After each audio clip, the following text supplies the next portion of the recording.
Hi, Dan Kurz, DK Analytics. Thanks for tuning in.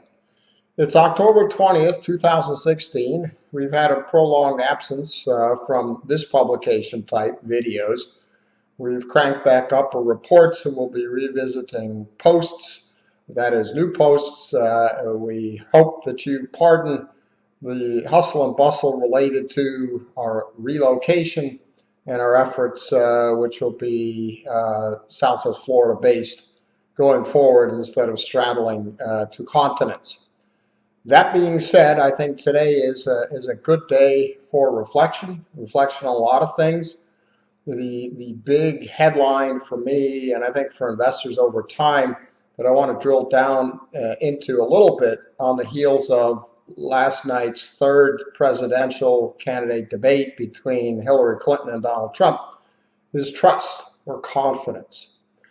That is what convinces people to accept negative or zero interest rate policies and nosebleed level stock valuations and other asset valuations, which history suggests are decoupled from having good capital preservation prospects, the prospects of inflation protection, and to earn a real return over time from the reward, if you will, for postponing purchases with your money.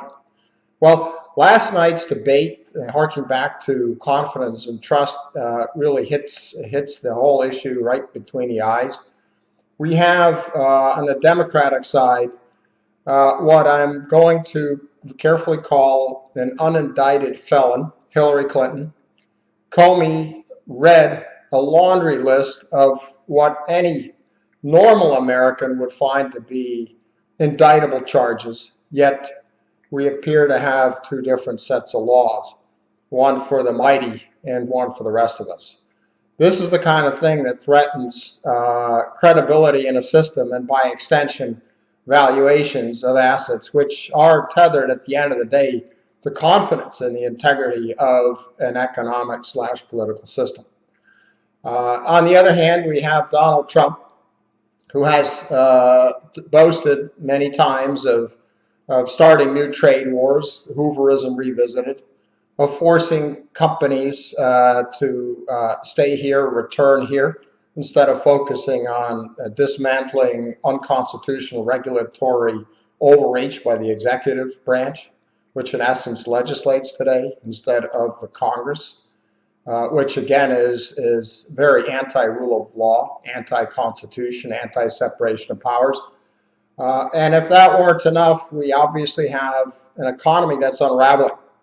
Specifically, very weak, whether you look at traffic counts, whether you look at freight forwarded, whether you look at real jobs. They've tabulated along the early 80s lines. We'd be talking about double-digit unemployment, possibly north of that into the low 20s, as tabulated by none other than John Williams of Shadow Stats.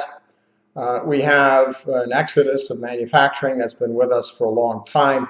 We generate part-time jobs instead of full-time. So the very backbone of economic output of high-paying jobs has been continuously eroded, even as a lot of money has been printed and interest rates are made for the benefit of debtors and not savers. Speaking of savers, consider retirees or would-be retirees that still have defined benefit plans. They are in grave danger as both state and corporate plans are really truly substantially underfunded. The long and short of it is you can't have 7 or 8% plan return assumptions with a 1.5 or 1.6 treasury yield and very overvalued stock market, which by any stretch of the imagination is not going to bring constructive long-term results. Never mind in excess of 8% going forward, a bogey which would have to be surpassed in order to at least partially offset extremely low bond yields. So we have what I call a global toxic public policy cocktail, where property rights, the rule of law are being weakened or eviscerated, where the mighty cast aside the rules and regulations, i.e. the laws the rest of us have to obey, where debt is made possible through the machinations of central banks, which in effect print savings into existence where none were before. If you and I did that, it would be called counterfeit, and you know where we'd be. So, and we have bonds and stocks that truly are valued to perfection. That is, benign results going forward, both in terms of growth as far as stocks are concerned and earnings, and benign inflation as far as bonds are concerned. Yet all this money creation at the monetary base level eventually, over time, finds its way into the money supply. And we have the good axiom from Economics 101, inflation is defined as too many dollars chasing too few goods and services. So far, this hasn't been unleashed, largely because of the strength of the dollar, but that too is very questionable, i.e. if confidence breaks in the system, and nations which collectively hold roughly $16 trillion in U.S. liquid assets, mostly treasuries, decide they no longer need the kind of dollar holdings for whatever reason, whether they need to repatriate funds to the home front to pay bills there, or whether they decide to set up trading agreements where the dollar is no longer the sole or the focal point of such agreements. So we're on a slippery slope. The word confidence and or trust in the sustainability of our current system, which in essence is fiat government and fiat money based, i.e. anti-rule of law, anti-property right protections, anti-sanity in terms of allowing the invisible hand of Adam Smith to create a wealth creation environment that stimulates investment. We have Obamacare that is denuding income on one hand and negatively impacting payrolls on the other, both in terms of keeping companies where they do have demand from hiring the 50th employee and turning people into part-timers. So these are all things that are out there, and given what's on offer, they're not likely to get better. Yet asset prices are asset bubbles, and we think this is a great opportunity, strategically speaking, for you, if you are blessed to have very large gains in your overvalued stocks and bonds, to start to pair those and bring home or turn it into cash, secure cash that can't be bailed in, treasury bills. Think about also adding an insurance policy in physical precious metals, gold and silver. They've always held their value over time. Paper currencies, i.e. those untethered to the constraints of above ground silver and gold, have been rendered worthless roughly in 30, 40 years on average, time and time again. So lighten up in terms of your stocks and bonds, go cash, go secure cash, have the intelligence to do this while the getting is good. Recall that people buy things when they're on sale at the store because they're 50% off.